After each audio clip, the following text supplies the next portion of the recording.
तो ये paper class 10th वालों के लिए है। सामाजिक विज्ञान क्लास 10th। ओके, पूर्णांक 80 नंबर। तो इस वीडियो शुरू करते हैं। हमारा पहला प्रश्न वस्तुनिष्ठ प्रश्न है, सेक्शन ए। पहला प्रश्न, प्रथम विश्व युद्ध की शुरुआत कब हुई? इसमें ओके, दूसरा प्रश्न है बारदोली सत्याग्रह का नेतृत्व किसने किया? तीसरा प्रश्न है भाप के इंजन से संबंधित है। चौथा है 1780 में प्रकाशित बंगाल गजट पत्रिका थी, कौन सी थी? पांचवा, भारत के क्षेत्रफल का कितने प्रतिशत भाग पठारी क्षेत्र के अंतर्गत आता है? छठा, शीर्ष का भाग रिजर्व स्थित है। सातवां, भारत का चीनी के उत्पादन में विश्व में स्थान है। आठवां, निम्नलिखित में से जल परिवहन का प्रकार? अगला है नौवां,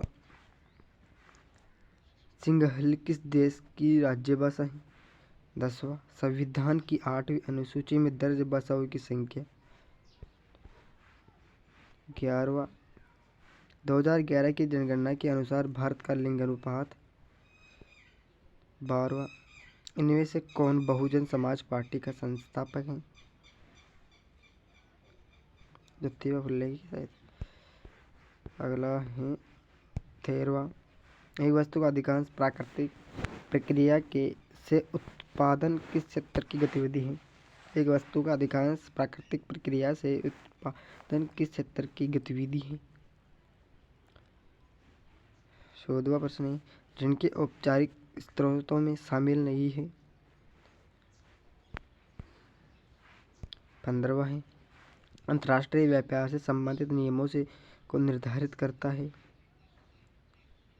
सभी करता है। अगला दूसरा प्रश्न, रिक्त स्थान। बम्बई में पहली कपड़ा मिल लगी थी कब, कौन से सन में लगी थी? दूसरा प्रश्न है गुलामगिरी पुस्तक के लेखक?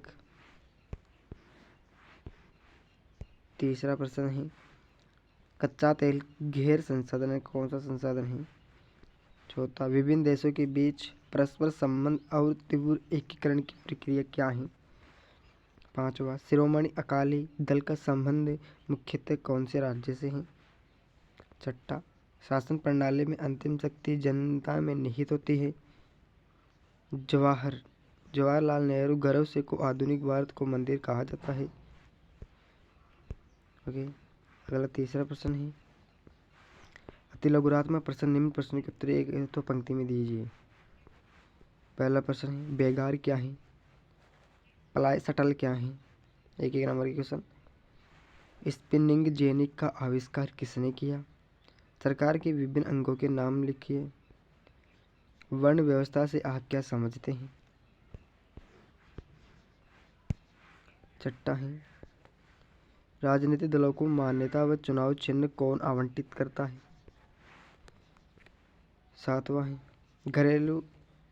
सकल घरेलू उत्पाद को परिभाषित करिए। सातवां, वे कंपनियां जिनका कारोबार एक से अधिक देशों में है क्या कहलाती है? नौवां प्रश्न, भारतीय वन्यजीव रक्षण अधिनियम किस वर्ष लागू किया गया? 10वां, ध्वनि प्रदूषण से मानव पर क्या प्रभाव पड़ता है? संशय में लिखिए, आप सब लिख सकते हैं। अगला है खंड बी यानी सेक्शन बी, नवरात्मक 50 शब्दों में ही। चौथा प्रश्न है साइमन कमीशन भारत क्यों आया था? पांचवा है मुद्रण संस्कृति ने भारत में राष्ट्रवाद के विकास में क्या योगदान दिया? कोई 2 बिंदु लिखना है। छठा है सत्ता की साझेदारी क्यों जरूरी है? कोई 2 तर्क दीजिए। सातवां, किन्हीं 2 प्रावधानों जिक्र करिए जो भारत को धर्म निरपेक्ष राष्ट्र बनाते हैं? आठवां है राजनीतिक दलों में सुधार के कोई 2 बिंदुओं का उल्लेख करो। ओके। नौवां है लोकतंत्र की 2 आर्थिक उपलब्धियां बताइए।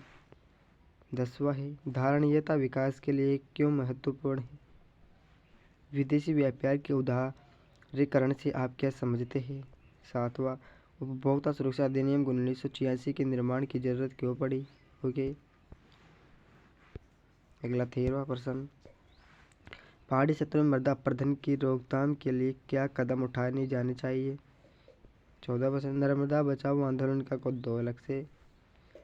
15वां, उत्तरी मैदान में रेल परिवहन का विकास एवं विस्तार अधिक व हिमालय पर्वतीय क्षेत्र में कम हुआ, कारण बताओ। अगला खंड स है, सेक्शन सी आ गया 100 शब्दों में।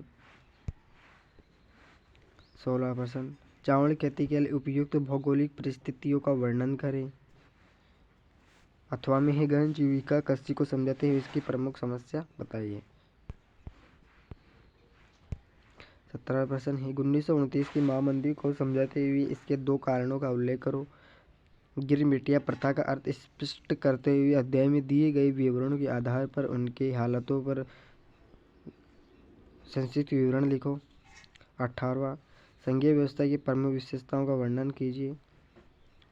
अथवा में ही 1952 के संविधान के पहले और बाद के शासनीय शासन के महत्वपूर्ण अंतरों को बताइए। अगला 19वां है, बेरोजगारी से आप क्या समझते हैं या क्या अभिप्राय? बेरोजगारी के दो प्रकारों का उल्लेख कीजिए। सार्वजनिक क्षेत्र तथा निजी क्षेत्र में अंतर लिखिए। पूरे क्वेश्चन हो चुके हैं। ओके, अभी 2 क्वेश्चन खंड बाकी है, एक खंड द। 20वां क्वेश्चन, निम्नलिखित पर टिप्पणी लिखिए। वस्तु विनिमय के दोष। दूसरा है मुद्रा के कार्य। अथवा में है, साख से आप क्या समझते हैं? भारत में औपचारिक क्षेत्र में साख की संक्षिप्त व्याख्या कीजिए। 21वां, फ्रांसीसी क्रांति के बाद फ्रांस में आए बदलावों का विस्तार से वर्णन कीजिए। और अथवा में, ब्रिटेन में राष्ट्रवाद का इतिहास शेष यूरोप की तुलना में किस प्रकार भिन्न था, वर्णन कीजिए। अगला 22वां क्वेश्चन, प्रश्न का उत्तर मानचित्र में दिए। मानचित्र वाले क्वेश्चन आ चुके हैं। दिए गए भारत के रेखांकित मानचित्र में कोयलू खानों का अंकित कीजिए। ओके, और 2 अथवा में ही आणविक ऊर्जा संयंत्रों का अंकित कीजिए। ओके, ये आपके पूरा 22 क्वेश्चन कंप्लीट हो चुके हैं।